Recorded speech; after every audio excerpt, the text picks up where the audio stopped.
Assalamualaikum warahmatullahi wabarakatuh.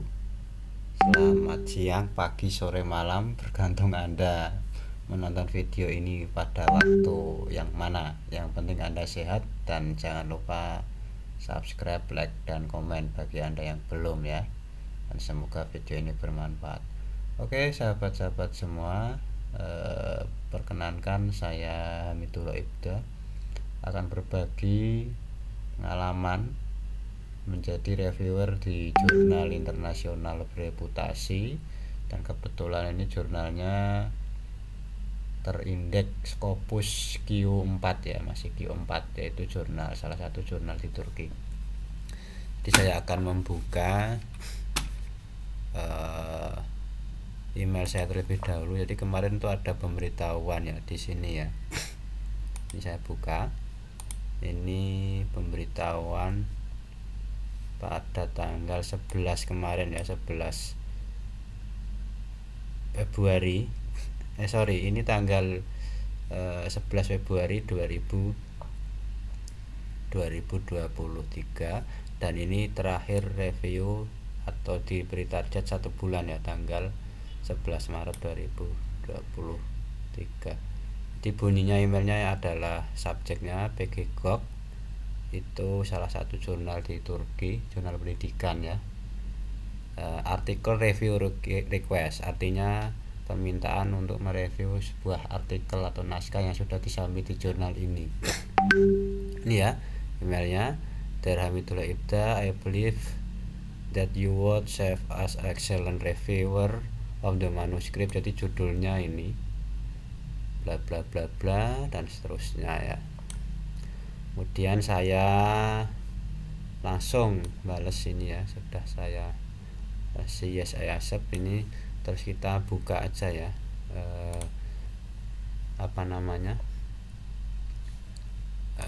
ininya. Nah ini kebetulan saya juga sebenarnya submit juga setelah mereview itu. Jadi ini sudah saya review, jadi naskahnya memang sudah saya submit ulang ya. Nah lalu bagaimana dengan naskah yang sudah saya review ya. Jadi naskahnya ini ya, tapi ini ternyata dia tidak tidak double blind. Ternyata hanya blind. Saya tahu nama penulisnya, tahu afiliasinya, jadi ini sengaja tidak saya perlihatkan ya, biar lebih objektif. Oke, kita baca abstraknya. Jadi judulnya tadi terkait dengan The School Quality Effectiveness of Management to Improve School Quality. Nah, jadi ini saya review ya beberapa. Nah, jadi dia di abstrak ini ya, itu menyebut tentang uji validitas, teknik validitas data, tapi ternyata di metode bagian metode itu tidak disebutkan. Makanya saya di sini meminta si penulis ini untuk menyebutkan ya bagaimana sih teknik uji validitas datanya, karena ini sangat menentukan ya, apalagi ini adalah risetnya kualitatif seperti itu. Kemudian ini saya beri masukan limitation untuk kekurangannya apa dan rekomendasi ya, artinya dari penelitian ini yang kurang yang apa, dan rekomendasi untuk penelitian berikutnya itu apa. Kemudian ini saya beri masukan di introduction, karena kalau biasanya saya mereview itu lebih mengarahkan kepada introduction ya. Jadi sebelum baca abstraknya biasanya saya lebih sering membaca itu introductionnya. Ketika introductionnya menarik, tentu artikel itu menarik, terstruktur dan tidak kehilangan arah ya. Tapi kalau baca introductionnya sudah kehilangan arah lah, itu tentu bagi saya yang lain belum tentu bagus ya. Jadi standar saya memang seperti itu. Nah oke, misalnya ini di bagian pertama ya, Nah, ini belum ada paragraf atau kalimat yang menekankan pentingnya apa sih dia mau ngomong apa ini gitu ya kira-kira. Nah, makanya saya beri masukan minimal di bagian awal ini harus mengandung unsur CCT ya. Ini saya mengadopsi dari guru saya secara maya yaitu Prof. Iwan Abdullah. CCT itu ada unsur kontroversi. Jadi introduction kalau bisa kontroversi ya. Ada unsur change, ada unsur trend dan emergency. Minimal itu. Dan lain seterusnya lah. Ini ada beberapa. Kemudian ini juga belum sesuai kaidah selingkung atau author guideline jurnal, makanya saya komentari. Kemudian ini mengutip risetnya Darliana ya.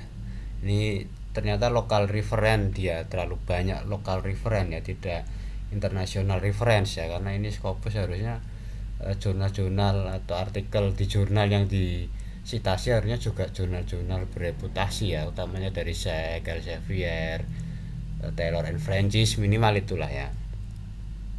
Nah, kemudian di sini tiba-tiba ngomong tentang implementasi manajemen. Nah, tetapi dia hanya mengklaim ternyata ya bahwa efektif itu, padahal tidak didukung oleh penelitian berikutnya atau penelitian sebelumnya. Dan yang parah lagi, saya akui bahasa Inggris saya itu juga kurang bagus ya, tapi saya insya Allah teliti lah. Dia di sini mungkin nulisnya itu pemimpin ya, tapi mungkin karena tertulis pemimpi, jadi translate-nya itu a dreamer ya, pemimpi.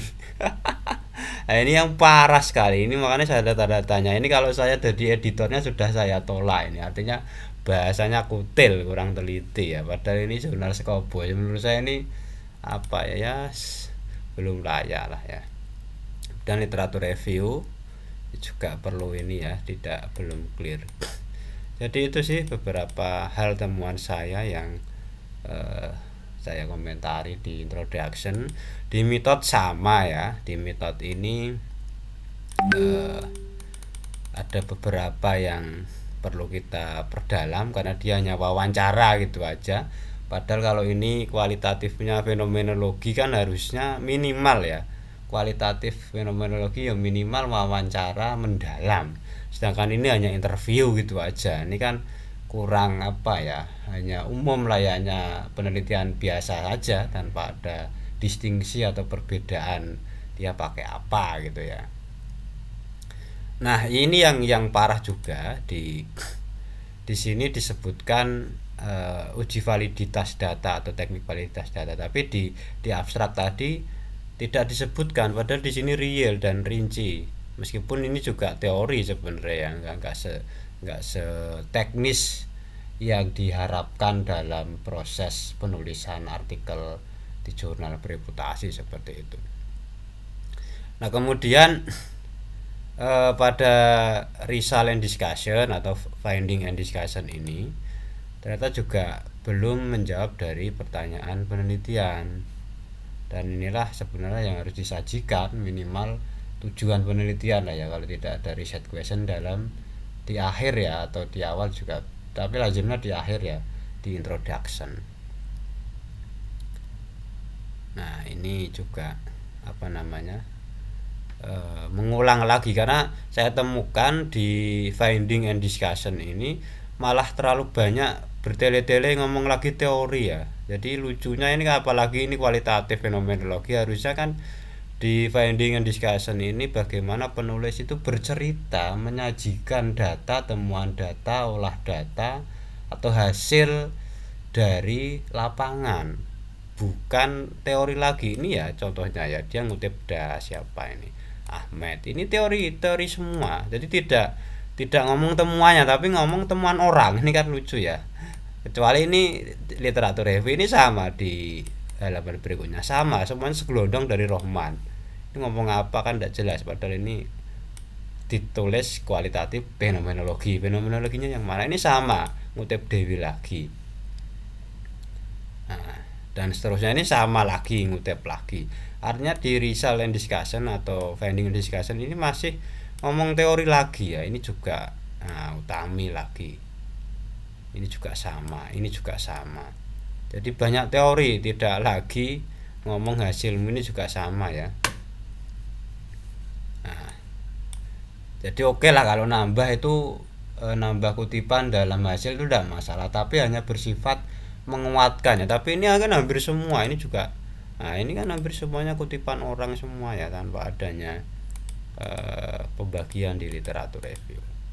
Jadi itu sih, terus saya submit ulang di sini dan sudah diterima editor dengan baik.